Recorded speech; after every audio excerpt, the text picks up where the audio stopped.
Hi friends, welcome to Gallant Ias. I am Vishnu Pradeep. I am here to teach Indian economy. Indian economy is one of the core subjects of UPSC Civil Service Prelims as well as Mains. Last year, around 29 questions were asked from Indian economy in Prelims 2019. In Mains, around 150 to 180 questions for last couple of years were asking from Indian economy. This shows the importance of the subject Indian economy. Here, we Gallant Ias present you a new course on Indian economy. Here, we will cover all the concepts related with Indian economy and the dynamic topics related with Indian economy for prelims as well as mains. And after, we will do a separate course on current affairs. It will be attached to this GS prelims and mains batch program. So, today in this lecture, we are going to discuss about what is Indian economy, then what is the difference between economics and economy, next the type of economics which is microeconomics and macroeconomics. After that, we will discuss the relevance of subject and what we have really need to study on the subject. Then the what is the difference between current affairs and contemporary affairs, and we next go to the syllabus. What are all we need to study in the whole Indian economy syllabus for prelims as well as mains. After introducing the syllabus, we will discuss some previous year questions on each module, and after we will tell you what are the don'ts and do's and don'ts in the preparation. After that, we will introduce our strategy which we are following in this course. So that is the whole topics that we are going to discuss in this session. First, let's understand what is economics and what is economy. Economy is a study of allocation of limited resources to the unlimited desires and needs of people. Economics is the study of limited resources to the unlimited needs and wants of people. So, limited resources and unlimited wants. This limited resources has to be balanced with the unlimited wants. That is the study and that is the basics of economics. What is economy? Economy is the application of these concepts of economics in a geographical area. Application of concepts related with economics in a geographical territory is known as economy. If we apply the economic concepts in the territory of India, then that is known as Indian economy. If we apply the concepts related with economics in Chinese territory, Chinese economy. In US economy. This territory can be a nation, a state, a district. If we apply it in India, it's Indian economy. If we apply it in a territory of Kerala, that's known as Kerala economy. In Delhi, Delhi economy.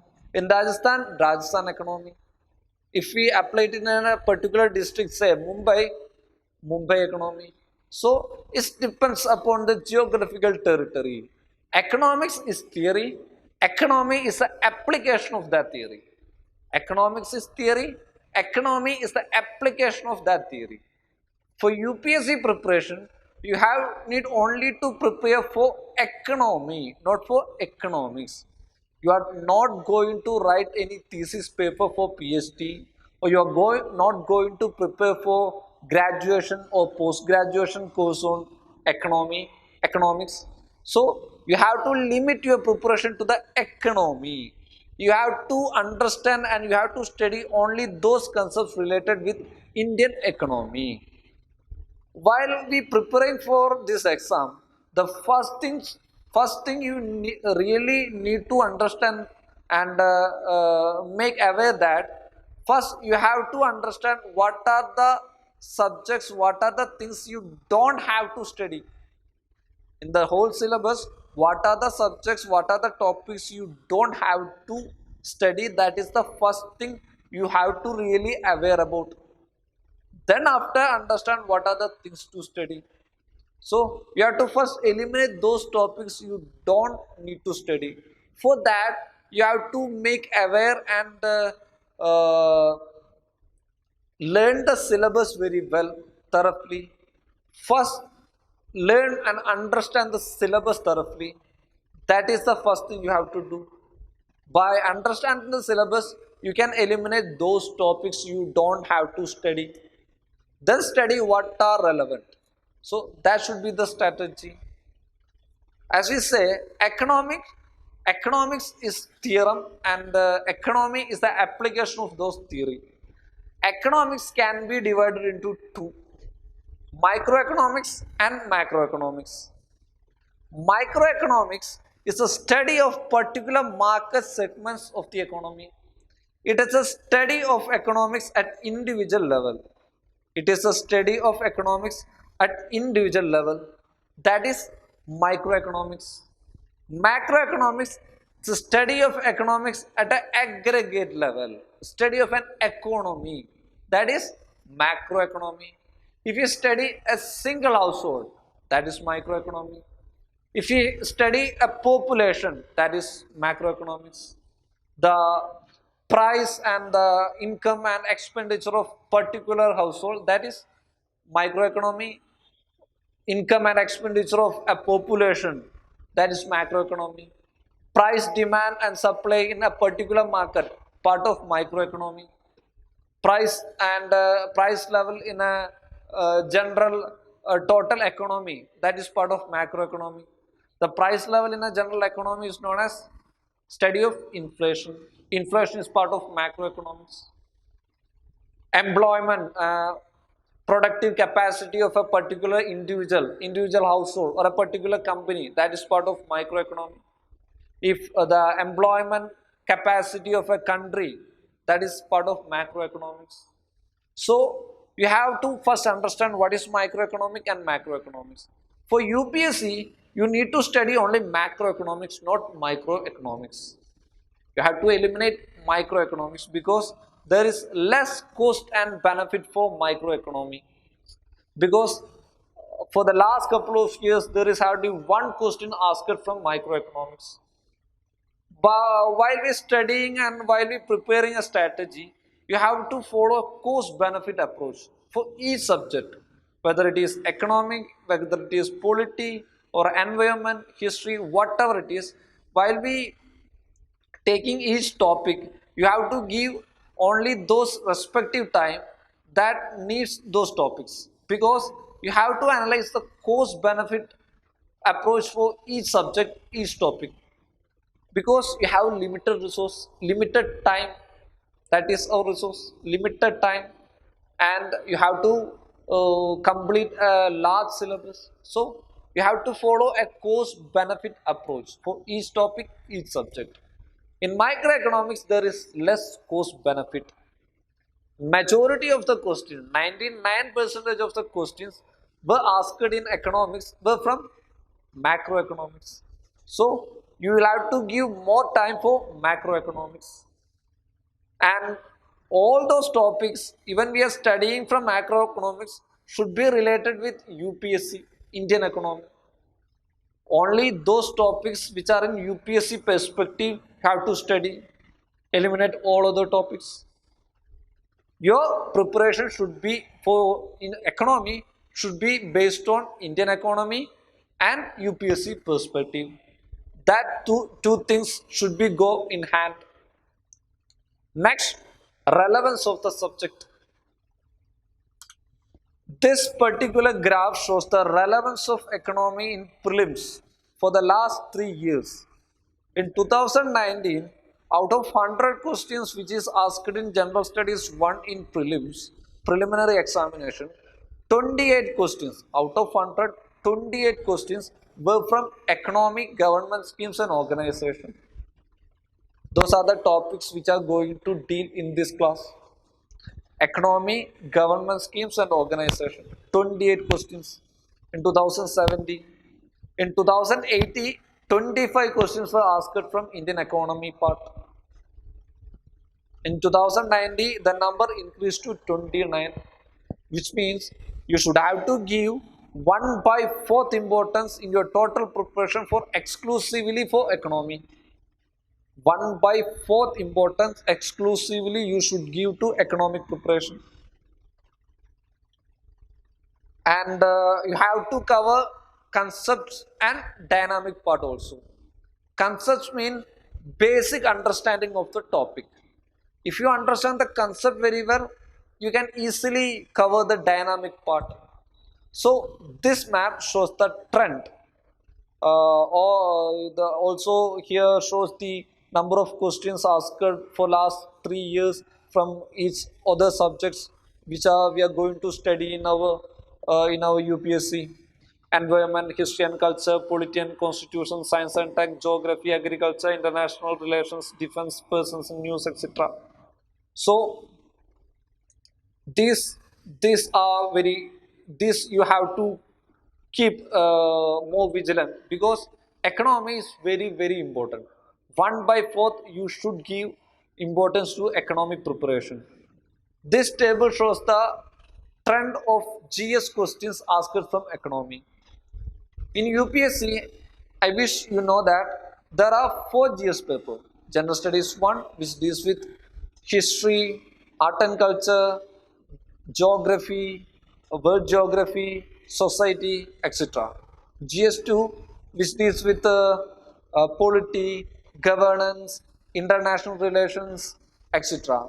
GS3, where comes the economy part, which deals with topics related with Indian economy, and also science and tech, and disaster management, etc.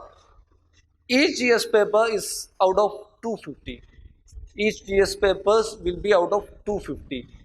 In GS paper 3, out of 250, in 2060, 175 marks of questions were asked from Indian economy part.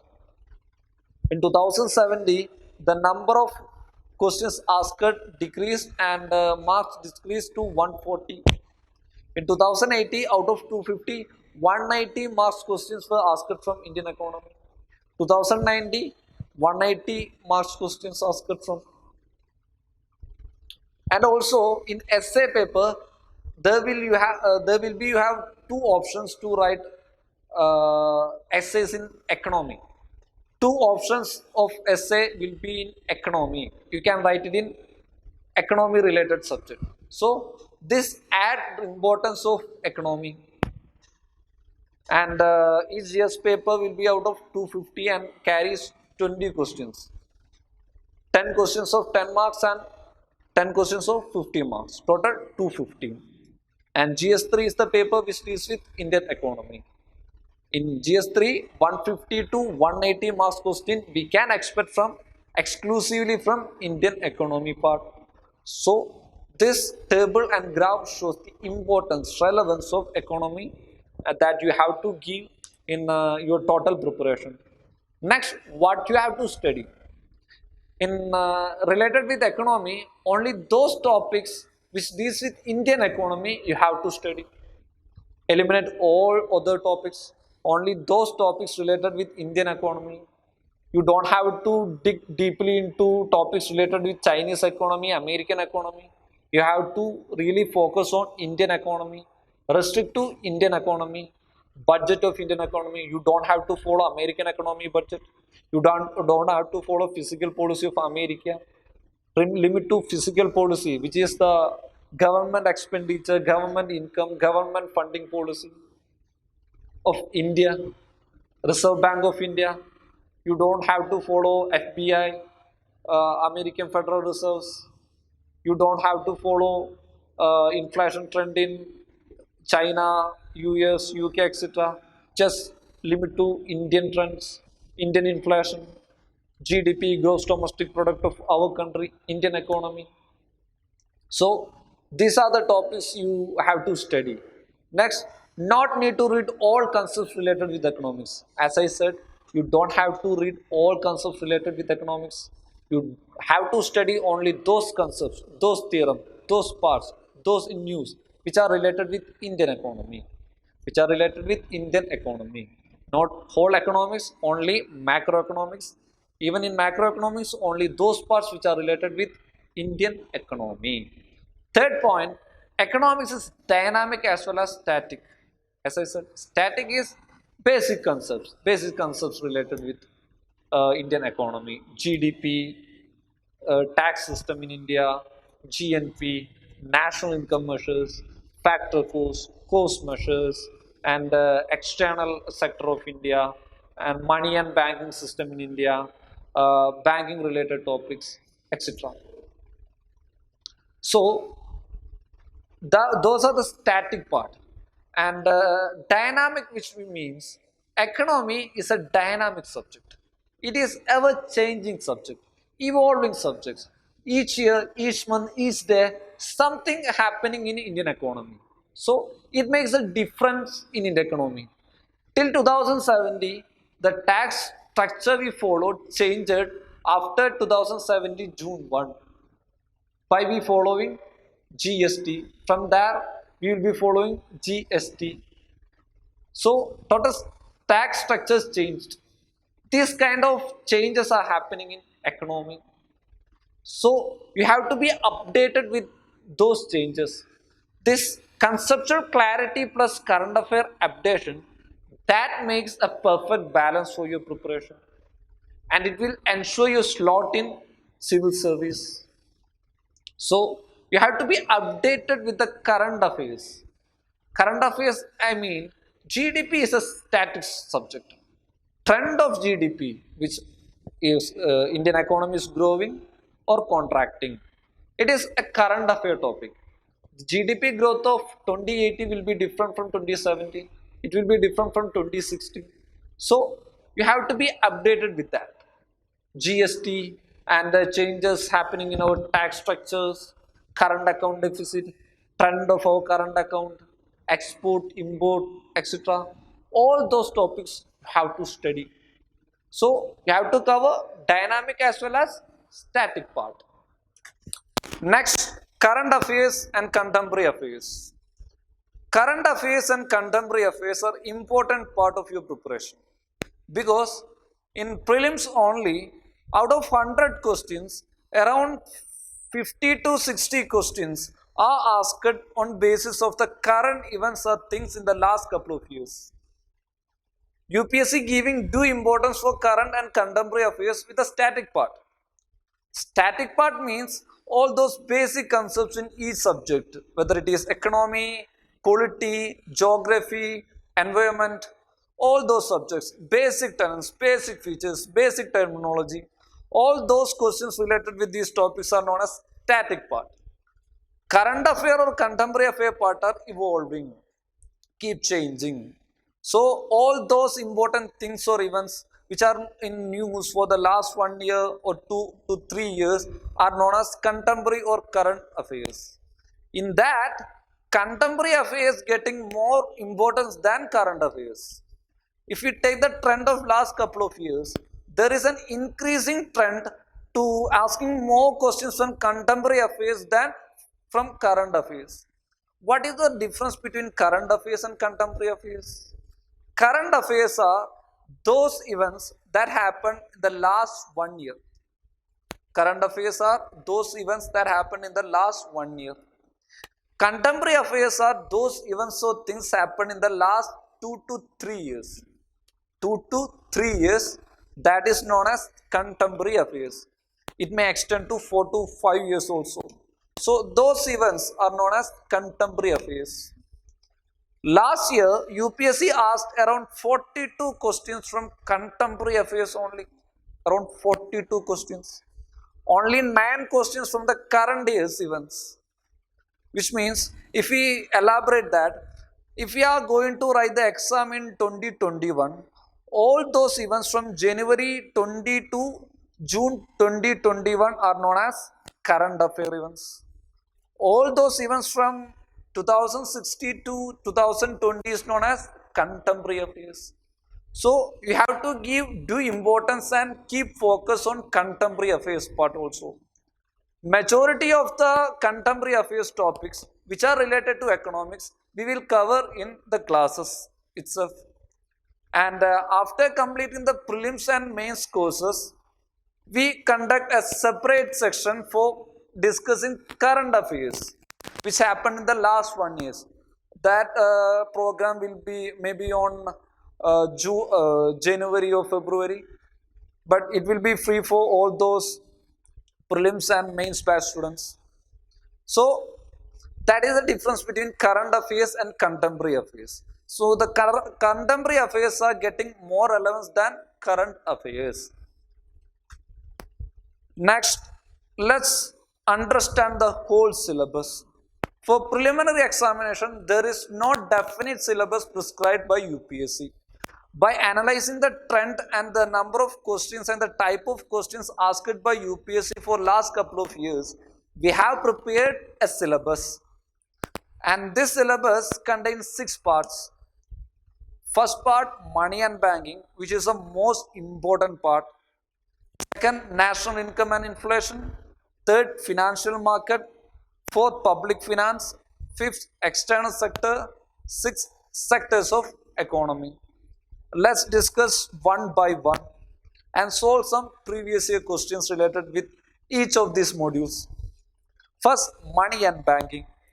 In this module, money and banking, we discuss all the topics which we can cover related with money and banking system in India.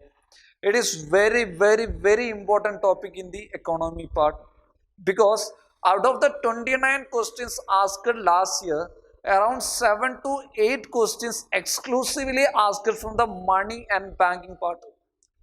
7 to 8 questions we can expect every year from the money and banking part for prelims exam only. And this part has more relevance in preliminary exams than mains exam. And what are the topics we are going to discuss in this money and banking part? First, let's discuss money. Money is the blood for every economy. So what is the money? What are the types of money? How the money will controlling the economy? How the demand and supply functioning? Banking system in India. Who are the banking regulator in India? RBI. How Reserve Bank of India controlling the whole banking system in India? What are the type of banks in India? Commercial banks, cooperative banks, export-imports bank, foreign banks, how they functioning, and what is NBFC, non-banking financial company, which is different from banks, how they different from banks, RBI, Reserve Bank of India, as I said. Monetary policy. What is monetary policy? It is a policy on the monetary functioning of the economy, which demand and supply, how the monetary policy decides demand and supply in the economy.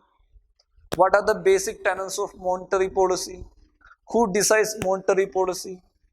How this monetary policy functions? What is the role of RBI government in deciding monetary policy?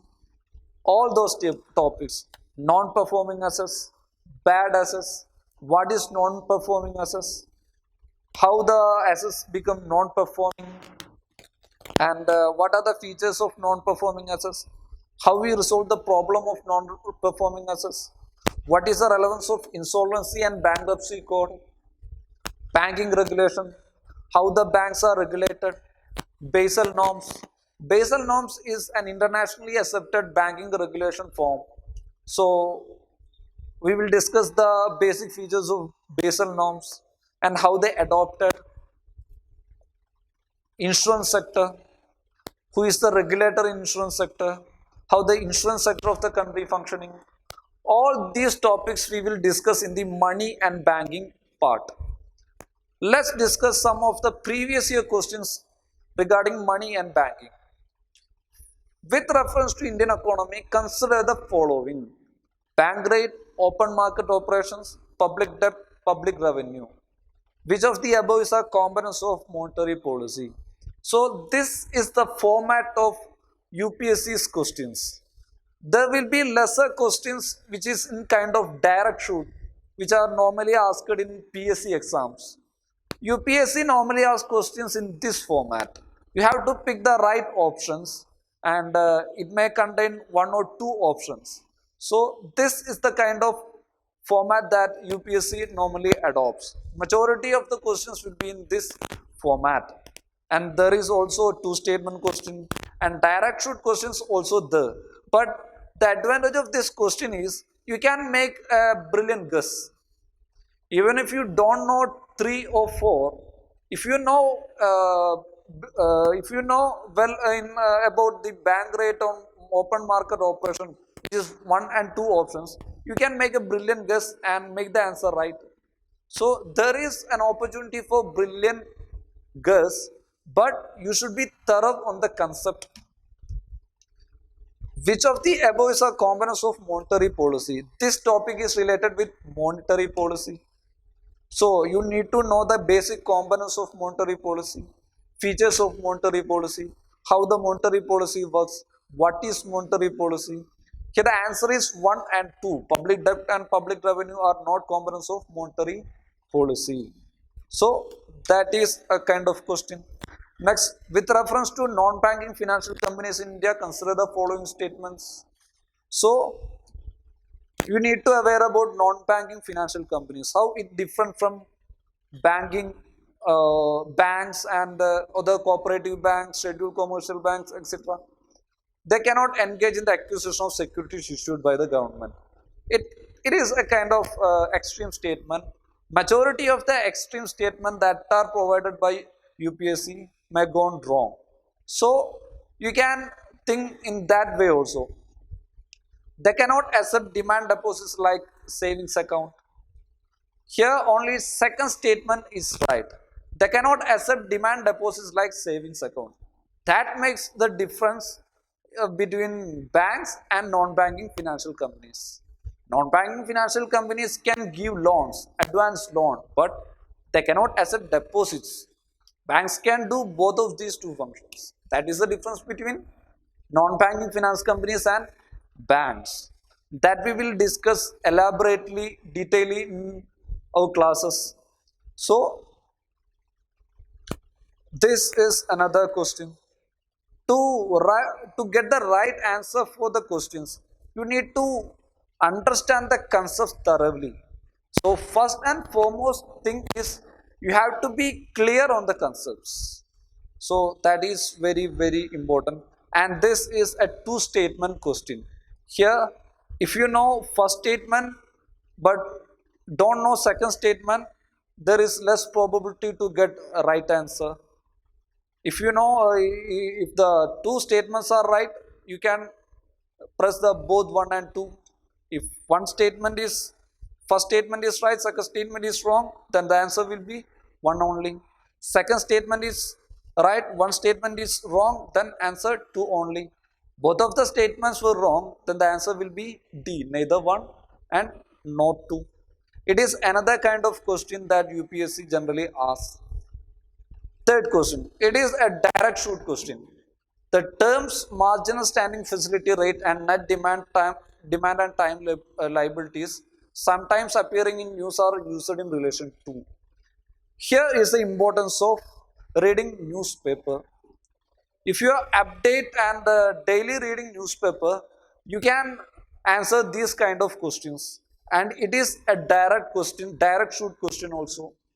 If you know the answer, you can directly press the button, or otherwise there is a less probability to get a right answer by doing a wild guess. Don't go for it.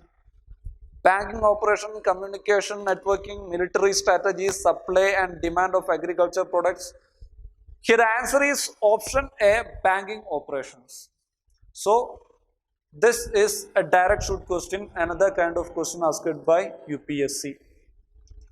Next module is on national income and inflation. What is national income? Income of the nation. Like every individual, nation has also an aggregate income. That aggregate income of the nation is known as national income. In this chapter, we will discuss all topics related with national income. What are the type of national income? Measures of national income, which are GDP, gross domestic product, GNP, gross national product, NDP, net domestic product, NNP, net national product, and per capita income in the country, etc.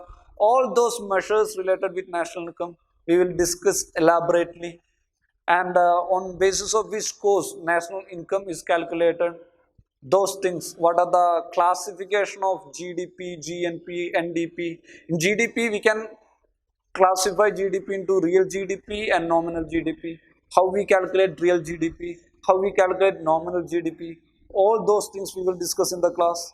Cost, factor cost and market price. What is the difference between factor cost and market price? How indirect tax makes difference between them. So what are the additions between them? All those things we will discuss. Inflation. Inflation is the general price level changes in the economy, not a single commodity, general price level changes in the economy. So whether the inflation is increasing, the trend of inflation is decreasing, classification of inflation, what is stagflation, what is reflation, what is deflation, all those things will make understandable in the classroom. Types of inflation, next WPI, CPI, PMI, all these are indices, consumer price index, wholesale price index, purchasing managers index, which shows the price level increases or decreases in a particular market in the whole economy. So these indices will be elaborately discussed.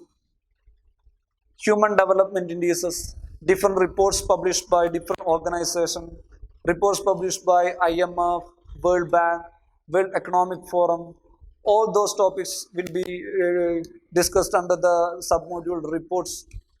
So these are the tenets comes under national income and inflation. So let's discuss some previous year questions in this module, national income and inflation. With reference to inflation in India, which of the following statements are correct? Controlling the inflation in India is the responsibility of Government of India only. Reserve Bank of India has no role in controlling the inflation. Decreased money circulation helps in controlling the inflation. Increased money circulation helps in controlling the inflation.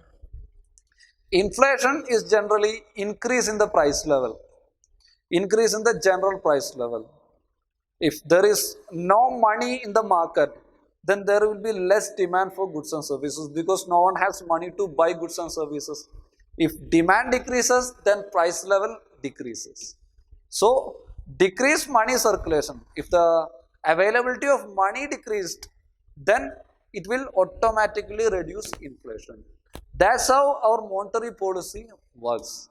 So these things we discuss in the classroom. So this is the basics of inflation, how inflation works. To answer this question, you need to correctly, promptly understand what is inflation is, how the inflation works, what are the basic tenets of inflation, how the inflation affects the economy, demand and supply, money circulation, all of the stuffs. So here the answer is option C. Next, in the context of Indian economy, consider the following statement. This question is also a two-statement question. The growth rate of GDP has steadily increased in the last 5 years. The growth rate in per capita income has steadily increased in the last 5 years. Which of the following statements given are correct? It is also a current affair question. Here, the question is not about what is GDP, it is about the trend of GDP. Whether the GDP is increasing the last 5 years or decreasing the last 5 years. And you need to clearly read the statement because here the statement is growth of rate of GDP, and in second statement the terminology is growth rate in per capita income. In second statement, it is not about GDP, it is about per capita income. So you have to clearly, consciously read the statements. So that is very, very important because you have less time in exam. So this is a current affair topic, and we will deal with the trends in the growth, all of the stuff in our economic survey and budget session. that we will do separately after completing the total modules. So here the answer is option D, neither 1 nor 2. Next question, the main reason for low growth rate in India in spite of high rate of savings and capital formation is. So some basic terminologies related with macroeconomics, high capital output ratio, input output ratio, all those stuffs we will learn in the national income and inflation module. Here the answer is high capital or output ratio. That is the answer for this question. Main reason for low growth rate in India in spite of high rate of savings and capital formations. So you need to understand what is the relationship between savings and capital formation. What is the relationship between income and expenditure? How savings of household affect the total growth of the economy? How the total growth affect the individual performance of certain sectors? All these topics, all these things you need to be aware. To that, first you need to understand the basic concepts and components. That will we will make assure you that will make you aware all those steps. Next, financial market. Under this module, we will discuss the topics related with money market, capital market, stock exchanges, how the stock exchanges works, what is the difference between money market and capital market, what are the instruments used in money market, how the money markets work, money markets, instruments in money markets like mutual funds, hedge funds, etc., and capital markets, which are long-term instruments were used in capital market. What are they? And stock exchanges, who controls stock exchanges? SEBI, Security and Exchange Board of India. So what are the functions of SEBI? What are the powers of SEBI? How SEBI controls the total stock exchanges in the country, and cold money market, treasury bills, commercial papers, etc. What is the difference between treasury bills and commercial papers? Which are the bills introduced by the government? Which are the bills introduced by the private persons, private companies? And mutual fund, venture capital, how mutual fund works, how venture capital functions, how hedge fund works, what is the difference between mutual fund and hedge fund, angel investors, how angel investors are different from venture capitals and alternate investments, etc. All those topics we will discuss under financial market module. Some previous year questions of financial market. How does venture capital, what does venture capital mean? A short-term capital provided to industries, long-term startup capital provided to new entrepreneurs, funds provided to industries incurring losses, funds provided for replacement and renovation of industries. Here the answer is B, a long-term startup capital provided to new entrepreneurs. So you need to thoroughly understand what is venture capital and what are the features of venture capital. And it is a direct shoot question. You have to directly pick a statement from the 4 statements.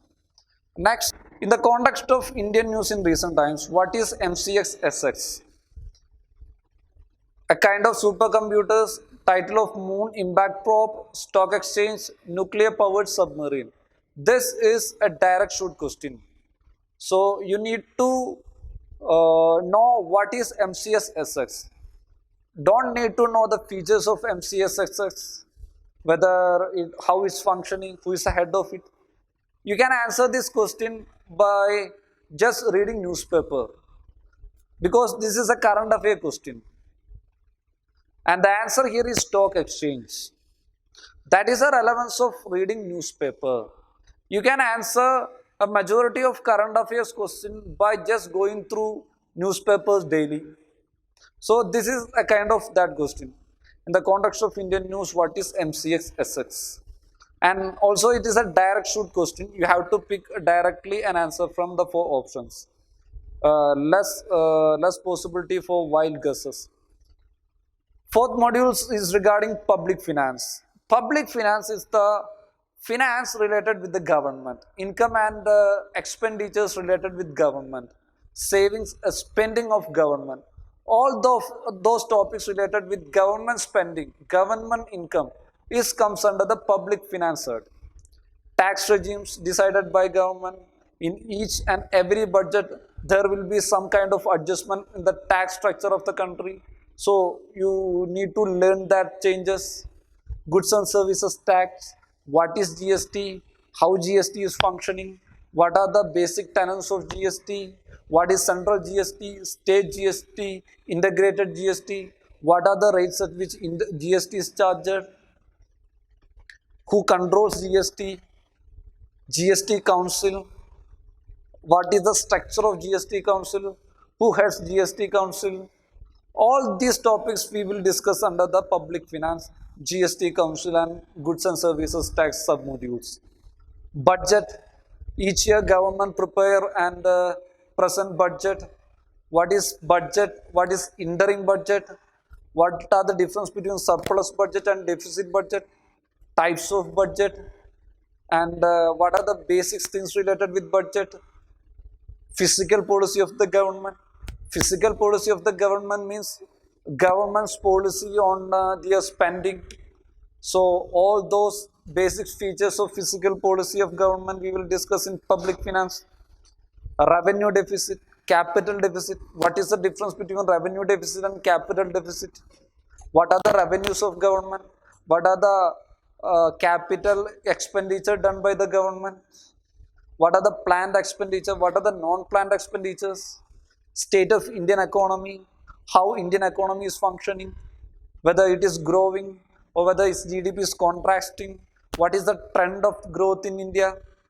What are the performance of individual sectors of Indian economy, whether it is service sector, agriculture sector, industrial sector. All these steps we will discuss under public finance. Demand for grants, what is demand for grants? Finance bill, money bill, what are the difference between finance bill and money bill? Schemes and programs published by the government. There are around 900 programs and schemes presently by Indian governments. There are around 900 schemes, but majority of them that we are not need to study. So we have to understand what are the schemes that we don't need. Around 170 to 180 schemes that we need to learn. 170 to 180 schemes you should need to learn. So you have to pick that 180, 170 correct schemes that you have to follow. So schemes and programs, all this comes under the public finance side. Which of the following are among the non-planned expenditure of India? This comes under the head budget, subsidies, all expenditure linked with previous year plan period, interest payment, defense expenditure. Choose the correct answer using the codes given below. It is question related with the submodule budget, plan and non-planned expenditure. To get the right answer for this question, you have to understand what is plan expenditure, what is non-plan expenditure, what are the elements comes under plan expenditure and what are the elements comes under non-plan expenditure. If the right answer is 1, 2, 3 and 4, which is all of the above. All these elements comes under non-plan expenditure. Who among the following can join the national pension system? It is a kind of current affair question. Resident Indian citizen only, person of age from 21 to 55 only. All the state government employees joining the service after the date of notification by the respective state governments. All central government employees, including those of armed forces, joining the service on or after 1st April 2004. If you know the answer, you can correctly pick the answer because it's a direct shoot question, less probability for while guessing. Next, external sector.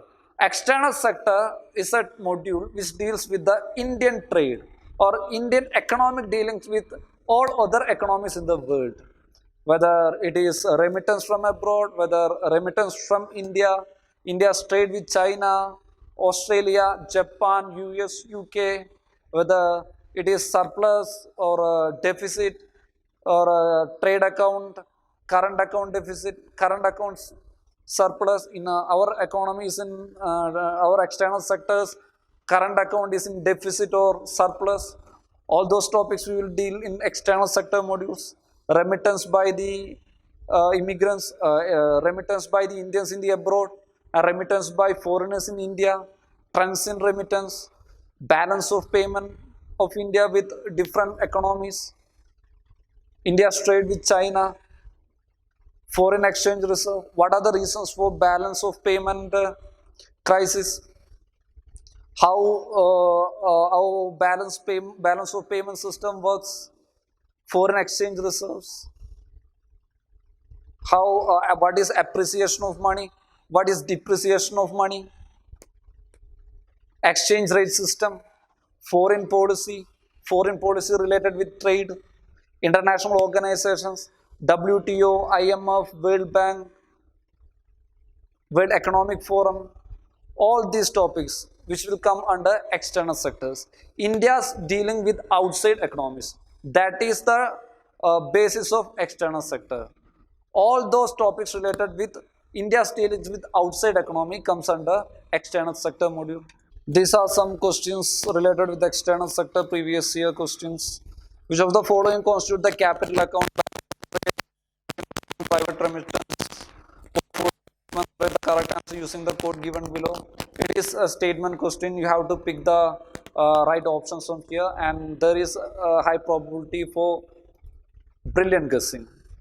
And next, participatory notes are associated with which one of the following: Consolidated Fund of India, foreign institutional investors, United Nations Development Program, Kyoto Protocol. It is a kind of current affair topic because foreign institutional investors are recently in news and participatory notes are also in news. So if you know what is foreign institutional investors, just by reading newspaper you can answer this question. So that's all. The last module is regarding sectors of economy. Indian economy has three sectors. Every economy is divided into three sectors: agriculture, industry, and service sectors. Primary, secondary, and tertiary sectors. So you need to understand what is the status of each sectors, whether it is growing, whether it is contrasting, especially regarding Indian economy sectors, whether primary sector of which is agriculture sector in India is growing. What are the schemes introduced by government to boost agriculture production? How the payment system in agriculture working? And what are the tenets of markets in our agriculture system, and what are the new digital formations that happened in agriculture, secondary sector, industry, MSME, all the stuffs, tertiary sector, service sector is the backbone of Indian economy. So how is functioning? What are the major areas that gives more productivity to service sector? Whether it is IT, communications, hotel, tourism, how all these sectors working, and infrastructure, road, rail, power, electricity. What are the schemes, programs introduced by government to boost production and to upgrade our infrastructure?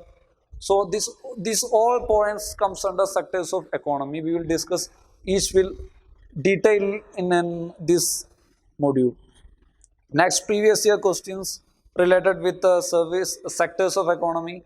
Among the agriculture commodities imported by India, which one of the following accounts for the highest imports in terms of value in the last 5 years? Spices, fresh fruits, pulses, vegetable oil. So it is a kind of contemporary affair question.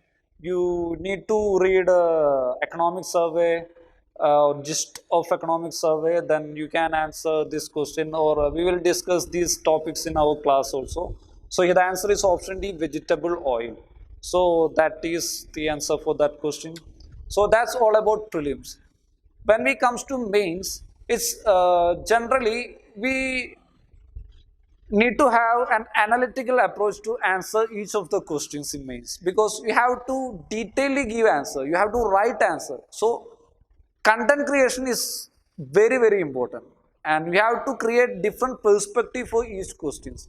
You have to look one question under different points of view. So you have to enlarge your perspective and create more content. That is very important for your mains preparation. That's why we are dealing prelims and mains separately. First we complete all the syllabus related with prelims, basic concepts related with prelims, and also contemporary affairs. Then we comes to mains, where we elaborately discuss and enrich your content and exclusively concentrate on answer writing. Answer writing is the basic theme for to get good marks in mains. Answer writing is must. The syllabus of mains can be divided under 10 heads. It is comes under GS3, Indian economy part. Indian economy and issues relating to planning, mobilization of resources, growth, development, employment comes as the first module. Second, inclusive growth and issues arising from it. Third, government budgeting. Fourth, agriculture, transport, storage, marketing of agri producers and issues and related constraints. E-technology, electronic technology in the aid of farmers. Fifth, modules regarding food security, issues related to farm subsidies and minimum support prices, public distribution system, PDS, which will affect our food security, issues of buffer stock, what is buffer stock, tenets of buffer stock, features of buffer stock, how the buffer stock in India functioning, food processing industry in India. Seventh module, land reforms in India, land reforms that have happened after independence, in industrial growth, effects of liberalization, changes in industrial policy in India. All those topic comes under 8th module. Ninth, infrastructure, which constitute energy, ports, roads, airports, railways, etc. 10, investment models. This is the summary of main syllabus, and mains syllabus basically is an extension of prelims. If we understand the concepts very well, then the classes for mains will be also a revision and also a content enriching program. So that is main syllabus. Some previous year questions from mains GS papers. First question, India needs to strengthen measures to promote the pink revolution in food industry for ensuring better nutrition and health. Critically elucidate the statement. Here the question is related with the food industry, which is comes under food processing industry. So the question comes from the 6th module. Here you need to first understand how the Indian food industry works, what are the strength of industry, Indian food industry, and also what are the drawbacks. You have to critically elucidate. You have to write also for and against. So that first you have to give an introduction, then body parts where we discuss the strength, measures, and way forward, and after conclusion. So you have to structure the answer, and the main thing is GS papers have 20 questions, and you have only 3 hours. You have to write one answer within 7 to 8 minutes. So only by continuously writing answer, you can limit your time within 7 to 8 minutes. So that is very, very important. You have to continuously write answer. You don't have time to think. These answers should come to your mind automatically, just seeing the question. So continuously write answer. Answer writing practice is the only key to get good marks in mains. What are the salient features of inclusive growth? Has India been experiencing such a growth process? Analyze and suggest measures for inclusive growth. This topic is related with the module inclusive growth. Next, success of Make in India program depends on the success of Skill India program and radical labor reform. Discuss with logical arguments. Here you have to know about what is Make in India program, Skill India program, labor reforms that have happened in India, and analyze it, and have to make logical conclusions. And first you have to structure the question, write about Make in India program, then Skill India program, then radical labor reforms, and the changes that contributed to our economy, and after a way forward, and after a conclusion. You should write an introduction and conclusion for every answer. Discuss the role of land reforms in agriculture development. Identify the factors that were responsible for the success of land reforms in India. So agriculture reforms, land reforms, factors that are responsible for success of land reforms. So this topic is related, this question is from land reform part. Among the several factors, so for India's potential growth, savings rate is the most effective one. Do you agree? Here you have to put your own viewpoint. You have to analyze that question and to put your own thinking. in the answer. What are the other factors available for growth potential? So the question is regarding India's growth potential, and saving rate is most effective one. UPSC making a statement and they asking for your perspective. What do you mean by minimum support price? How will MSP rescue the farmers from the low income trap? You need to aware about MSP and what is minimum support price, which is MSP, and how this help the farmers. So the answer for each and every question should be specific. You don't write blah blah blah. You have to just specific to the answer, and there is no need of high-fi vocabulary or that stuff. You just write the correct and specific answer in simple words. That's all. That's key for the main success. So next, regarding the resources that you have to follow. First, newspaper. You must follow. You should follow a newspaper, either Hindu or Indian Express. You should read it. It is compulsory. It is very, very important because it helps you in prelims and mains for current affairs and current events. And also, it will be really helpful to enlarge your content and to elaborate your perspective. You start to think a particular subject in different point of view. It will be really of great help for mains and as well as for your interview. You will start to promptly answer questions, automatically start to think a topic in different points. So it will automatically update you and enlarge your brain. So newspaper reading is very, very important for UPSC aspirant. You should read either Hindu or Indian Express. No need to read both of the papers, either Hindu or Indian Express. Hindu, there is good articles and also, but its language is a little bit different, difficult. Indian Express simple and they have simple language and you can read it easily. So it's up to you. You can either select Hindu or Indian Express, but you should and you must read a newspaper and you should give allocate time to read newspaper daily.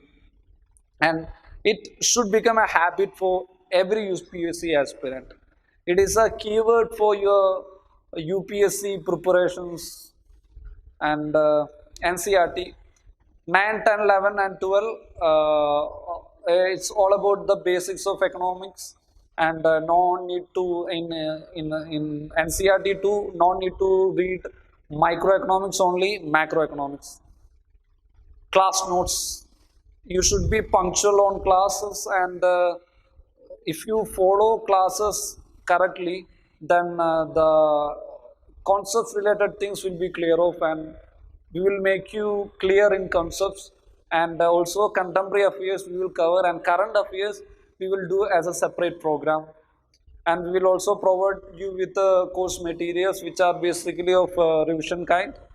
And Indian Economy by Ramesh Singh, it's a good book but it's a little bit bulky and I don't prefer it as a best book because there are a lot of chapters which are not needed for us and not relevant for us, and so you have to skip those chapters. Indian Economy by Ramesh Singh is one of good chapter and a good book, and also Indian Economy by Shankar Ganesh, which covers all basic concepts related with economy. That's also a good one. And Gist of Economic Survey and Budget. Every year the government of India publish economic survey presented by the chief economic advisor and budget presented by the finance minister. You just download the Gist of Economic Survey and read it and revise it. It will be of really great help for your prelims as well as mains. Visit PIB, Press Information Bureau. It's a site organized by Government of India where they publish all policies, reports, acts published by the Government of India. You can daily or monthly follow that PIB. It will be great help. India Yearbook published by Government of India. Please note, India Yearbook published by only Government of India, not any other yearbooks. India Yearbook published by Government of India, and also this book is also a bulky one, and you have to read specific chapters that we will discuss in the classroom. So it's India Yearbook, nice material. Kurukshetra and Yojana, you have to follow only two magazines, Kurukshetra and Yojana. Don't follow any other private magazines like uh, Pratyogita Darpan or India Today, we no need to follow those magazines. Kurukshetra and Yojana are published by Government of India, where they elaborately discuss the status of different programs of Government of India and Yojanas, which is acts or programs published by Government of India. Kurukshetra regarding mainly of agriculture and related things. So read Kurukshetra and Yojana if you have time. And the books which you don't need to read, Indian Economy Since Independence by Uma Kabila. It's a bulky one, and it's also a book which are preferred to those aspirants who are doing the optional in economics. GS preparation, non economy by Uma Kabila, and also don't need to read that book also. Pratyogita Darpan, I will not prefer. And what are the do's and don'ts in your preparations? Do's, read newspaper daily. As I said, you should read newspaper, either Hindu or Indian Express daily. It should become a habit for yourself. It should become a habit of every UPSC aspirant. Should read newspaper, revision. And the mantra to success in UPSC is revision. You have to revise daily, weekly, and monthly. The point is reading one book 10 times, not 10 books one time. You have to revise whatever you have learned, whatever you have studied, whatever you studied, you have to revise it. Only then it will be of benefit in your prelims and mains and as well as in interview. So revision is key to success. Solve previous year question paper. After completing every modules, every submodules, we will discuss all those previous year questions asked in each of that modules.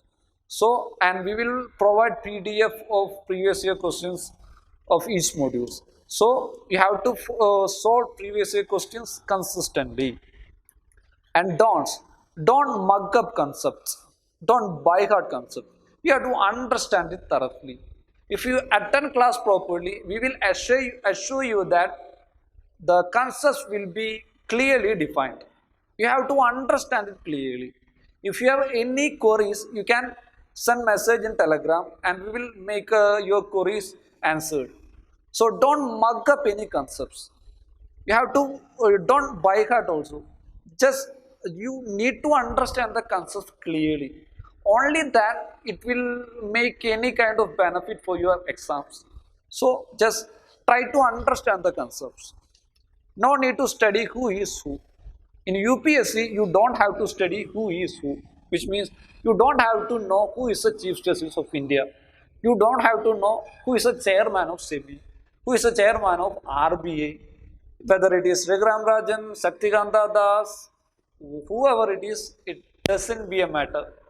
You need to study only the functions of this post. What are the functions of RBI chairman? What are the functions of SEBI chairman? How this SEBI chairman is elected? How the heads of his banks are elected? How the prime minister is elected? How this prime minister make oath? What are the powers of prime minister, chief justice, reserve bank governor? So these are the things you have to study. No need to learn who is who. No. Third point, no need to deeply dig into topics. As I said, you are not here to write a thesis paper on PhD or thesis paper for MPhil. You are here not to prepare for post-graduation in economics, graduation in economics. You are here to prepare for economy for UPSC Civil Service Examination. UPSC demands only basic concepts, understanding of basic concepts, basic things. You just need to know the things at a plus 2 or 10th level. That's all. That's enough. In our strategy will be a 3-step strategy. First, we completely cover all those topics related with prelims. Exclusively concentrate on prelims by discussing the concepts and the contemporary affairs. Contemporary affairs also we will deal in the prelims part, because in economy it is very important to understand the concepts. You have to thorough on the concepts. So first 25 sessions we will exclusively concentrate on prelims and make you aware of all the concepts related with Indian economy which are relevant for UPSC preparation. Only after that we will go to the next step, mains, because mains also needs exclusive answer writing. And if we complete prelims and then comes to mains, it will make a kind of revision too. And on that base, we can enrich content by giving additional points. Then you can write good answers. So we follow that strategy. After prelims, then mains. And exclusive answer writing, because answer writing is very important. So you have to exclusively concentrate on answer writing. Then after completing the course, which is prelims and mains, we will do a separate section on current affairs, which are basically about the current events that happened in Indian economy last 1 year. It will be an exclusive program. And also we do an exclusive program on economic survey and budget after the budget and economic survey are presented. So these are our strategy. So it always seems impossible until it's done. Just work hard and be confident in yourself.